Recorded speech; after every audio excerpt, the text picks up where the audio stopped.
Hello, folks. Welcome back. Chris in central Pennsylvania. And the back and forth continues. The diplomatic row between Pretoria and Washington, D.C. continues unabated, with South Africa rejecting U.S. threats over the refugee center raid, defending their sovereignty. This story appeared in News 24 by Noxola Sabia, and my commentary follows. South Africa reiterated its right to sovereignty in response to the U.S. threatening severe consequences following a raid at a refugee processing center. Now, the raid led to the deportation of 7 Kenyan nationals that the government of South Africa says were working illegally for a U.S. affiliate organization. In response to this, the United States criticized South Africa for allegedly detaining its officials, providing humanitarian support to Afrikaners. Well, let's discuss this. Now, responding to the U.S. threat of severe consequences that appeared in a public statement by the Department of State following the raid at the refugee center that occurred on Tuesday, but the statement came on Wednesday, the Department of International Relations and Cooperation said South Africa would not negotiate its sovereignty and the implementation of the rule of law. Well, no one's questioning your sovereignty. It is your prerogative. If someone's violating your immigration law, it is the manner in which this was done. It was an intentional, offensive slap in the face of the United States, and it also violated the personal information of U.S. diplomats. And we'll get more into that in a moment. The United States said the raid at the Woodmead Refugee Processing Center was an attempted act of intimidation against its personnel in South Africa on official business. And that's pretty obvious. You can see here with the doxing of a U.S. official employee working there on a diplomatic mission who was known to South African authorities because they granted him the visa to enter the country and perform his work on official duties for the United States government. The State Department, in a statement issued on the 18th of December, said the United States will not tolerate such behavior toward its government's officials or towards any of its citizens who are legally and peacefully operating abroad. The public release of personal identifying information puts the official in harm's way. Failure by the South African government to hold those responsible accountable will result in severe consequences. Durko reiterated that the deportation of the Kenyan nationals was conducted in strict accordance with South African immigration law. Except, was it really? Was it really? Please, we are very curious to find out which other operations that are such dangerous criminals occurred. By the way, they were all there legally. They entered the country legally with visas, tourist visas, so they didn't violate immigration law. They violated labor law. But what other operations were conducted on Reconciliation Day, a public holiday? Where else was Home Affairs in uniform officers raiding locations? Were they at tuck shops, spaza shops, Zama Zama mines?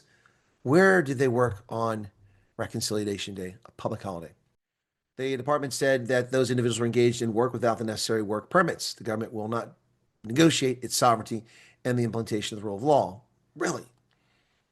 Could you tell us about the 7 to 9 million illegal aliens working in your country and why this was such a priority on a national holiday on the last day that they were processing people and they were going to head home?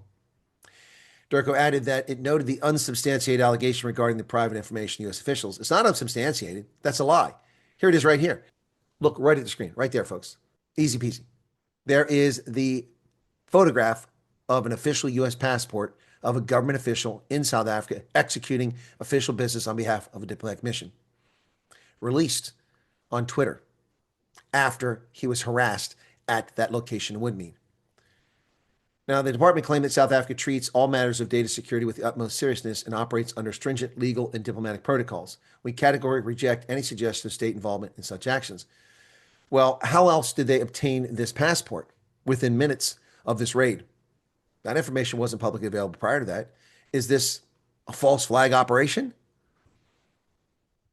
How did this happen? They claim that official channels have been open with the United States government to seek clarity on this allegation and to reinforce that our bilateral engagements must be grounded in mutual respect and factual dialogue. So let's just pretend that the South African authorities are onto something here. But at the same time, let's be very clear. The United States had that image. They would have gone to the State Department passport section. They would have confirmed that that is a legitimate passport. They would have also confirmed that that person was TDY, temporary duty in South Africa, performing those duties. And that that person they would have spoken to, diplomatic security, would have done so on the day, Tuesday, the 16th of December, after he safely returned to the embassy and confirmed all this information. So the United States is not going to risk a diplomatic incident and let itself be punked. So clearly they have confirmed the identity, the operations, and the purpose of this person, and they have seen. This image has appeared all over Twitter on multiple Twitter accounts with idiots falsely claiming that it's a Kenyan when it's an American citizen, former U.S. soldier in the U.S. Army, naturalized American, who is a U.S. government official on a diplomatic mission in South Africa, an official passport. The passport says USA, but because he had an African surname and he had an accent, I guess because he's black, that must make him African, according to these people. Now, News 24 claims that the refugee processing center is focused solely on relocating Afrikaners after U.S. President Donald Trump's claims that the white Afrikaans community are being persecuted in South Africa. Once again, News 24 knowingly, falsely reporting information. It's not a center focused on Afrikaners. In fact, an interracial couple was present when the raid occurred. An interracial South African couple was present trying to get out of South Africa. That's right, folks. You heard it here, an interracial couple. That's a fact, Jack. So this lie that this is for Afrikaners is really getting old. It is for South Africans suffering from unjust racial persecution. That includes Afrikaners, English-speaking South Africans, colored South Africans, Indians, and the occasional black South African married to one of those folks. Despite these claims that South African officials harassed U.S. staff during the operation, the Home Affairs Department said no U.S. officials were arrested in the process. No one claimed that. See, that's a red herring. Doesn't matter. No one's claiming they were arrested. The operation was not conducted at a diplomatic site. Another red herring. It doesn't matter. They were executing U.S. diplomatic mission, and this delayed and harassed that mission, therefore violating the Vienna Conventions. And they said, and no members of the public or prospective refugees were harassed. But the flies in the face of dozens of witnesses who talked about being racially harassed by those officials. So where is News 24 in seeking out these individuals? They haven't even made an effort or even said they failed to contact any of these people. Why have they not attempted to contact any of the hundreds of people who were present? I have. I've spoken to many of them on the phone and via chat. So how is it that the news in South Africa haven't talked to anybody, yet they continue to take statements from the South African government and publish it as if they are the press wing of the government of national unity? It's as if News 24 is Durko and Home Affairs press agent. They are not asking the U.S. government. They are not asking the people who are present. And they're not even discussing the fact that this document was clearly doxed. They're just allowing the South African government to claim that it wasn't. Well, that isn't what happened. What say you, South Africa? Cheers.